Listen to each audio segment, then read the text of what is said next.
Yo, what's going on, guys? Hopefully the audio comes out and everything is good for this video.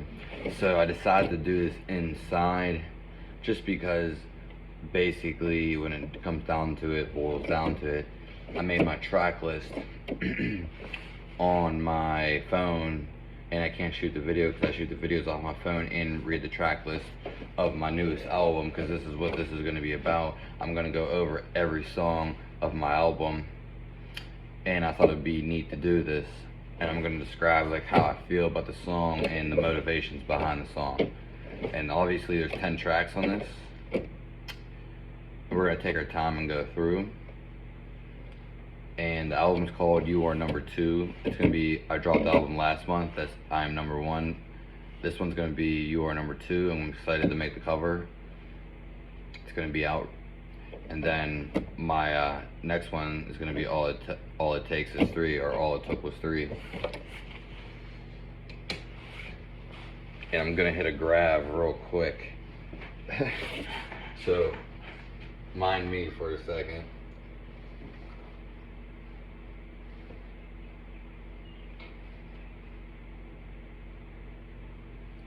I was gonna do this outside, but I thought regardless, I'm doing it, and it's gonna be really cool. Because I've had more energy and I've really been feeling good, so that's all bonus, I guess. I'll pull the tube over there so you see. This is some exotic. So, like I said, the album's called You Are Number 2.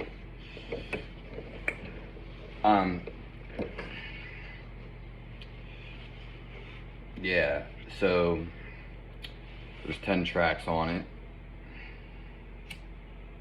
The first one's called I decided I'll talk about the general theme of the album and the vibes it gives off. I would say we're going for more. I really wanted to establish like my hip hop roots in this one. So there's definitely a lot of hip hop, especially that's why definitely the first two. In fact, when we get to the second song, Crazy Like Me, Raise Your Hand.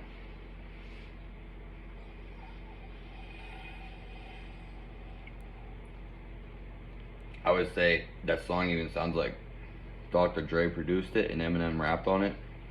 Kind of, maybe even like some G-Eazy type of feels in there. I was inspired by G-Eazy with that song too. Now I don't really listen to G-Eazy, but I've heard some of his songs, I guess, recently. And I usually take stuff from everybody, that's how I am, but make my own stuff at it. I don't really try to copy people. So overall, I'd say we got some, my album, I always make my stuff, track list and things amongst that, to get better as it goes. So like one song, I think 10 is the best song, or at least ended it on a really good song. So it progresses. So we kind of go from like a hip hop, real meaningful thing to like, we're talking about how people let me down, fake role models, how people hate on me, to some women type of vibes. And then we ended off kind of like more clubby, dancey. I would even say club. So the first song, number 1, which is Can't Stop Me. This is, I think, the first song I actually made for this album, and it's, I would say, one of the hardest beats I've ever made, and definitely one of the hardest hip-hop beats ever, no doubt about it. And it's really simple, a mean bass line. We can probably even get a little sample now, I think, actually, but I really want to go over just the overall themes of it. You can listen to it yourself, I guess. Can't Stop Me, but basically it's like, you can't stop me if you try. And it has a nice vibe. It sets, I think it's a perfect intro track, and it really sets my album off. Old school vibe, but hip hop, but it feels fresh. So I don't like saying old school because I still have my own, because I make the beats, and I know how old school beats sound, which I implicate a lot of things from basically I make music that you feel, and I take stuff that I like from other people, who are real, or I like. So we go on to the next song, Crazy Like Me. Again, like I said, this kind of sounds like a reminisce of Dr. Dre, and like he's on the track and we got Eminem on the microphone. That's exactly how I felt. I'm not saying I am Eminem, I'm not saying I'm Dr. Dre, and I'm not saying, you know, I don't know.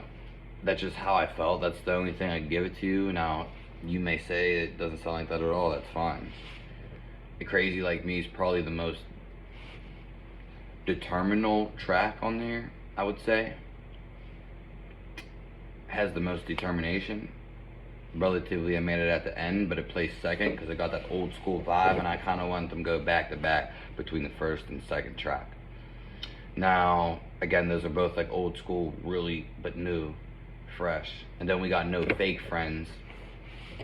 And No Fake Friends is basically like, I'm still doing the thing that I'm doing. I would actually even might have to hear the song because No Fake Friends doesn't really do the song justice. Let me hear this. So I had to bet you like nothing. It just me now.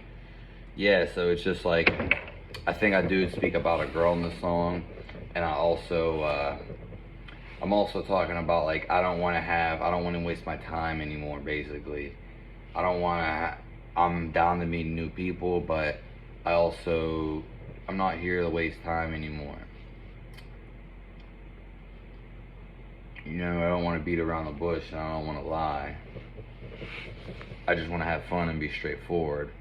Then we have, that's going to be the third song, No Fake Friends. And then we have 4, which is O.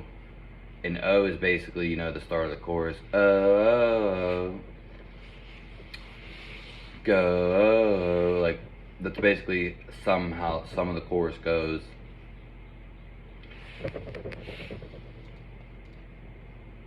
Even though I listened to all these songs earlier.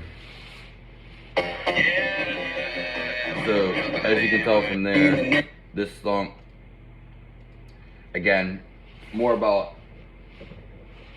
just doing me, holding my ground at this point. Now we're starting to break away from, it's still a hip-hop type of vibe, but it's getting more clubby and pop. That's 4. And 5 is Faith, Role Models. And on Role Models, I get into how, you know, the world's getting cold, but I just got colder. I kind of say that in the chorus. And I also I touch on how, you know, the people I used to look up to, they don't really make music anymore. They're not as hard. They're kind of like a legend in the past. Like, they're a legend, and it'd be nice to meet them and stuff, but people falling off, basically, and not having role models. Hate is like, why'd you have to hate when you could have showed me was great? That was one of the newer songs that I made for the album. Well, fresher songs when I decided to make this album.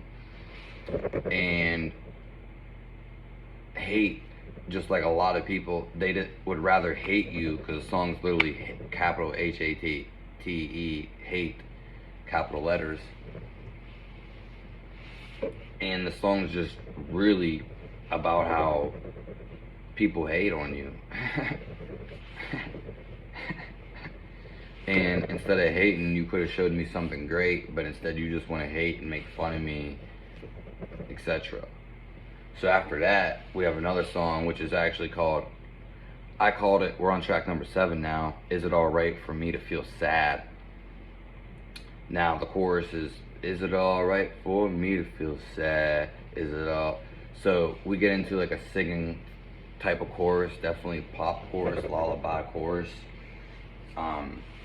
But of course, I think all these beats are banging, of course.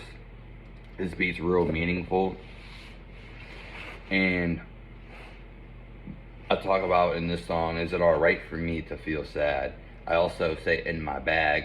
And this is I kind of really like this song. It really means something. And yeah, there's some hints of Polo G in when I talk about the alleyways at the end of the song. On the second verse, alleyways, smile and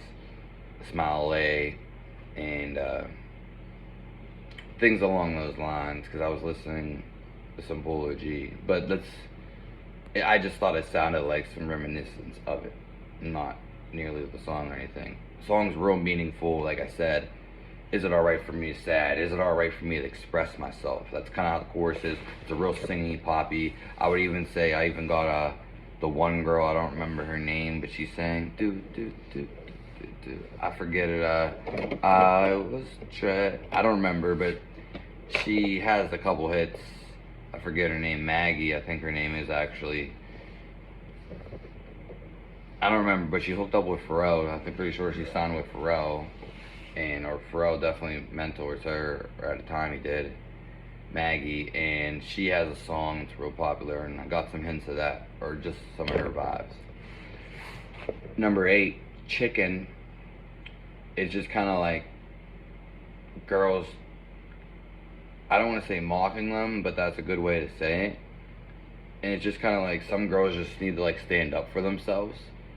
More so, maybe something that happened.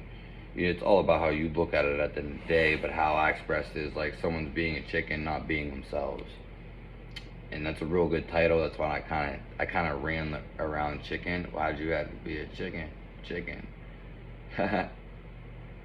And so number 9, Diving Deep Below the Water. One of the newest ones I made for this. And Diving Deep Below the Water was just, you know, I'm really going in.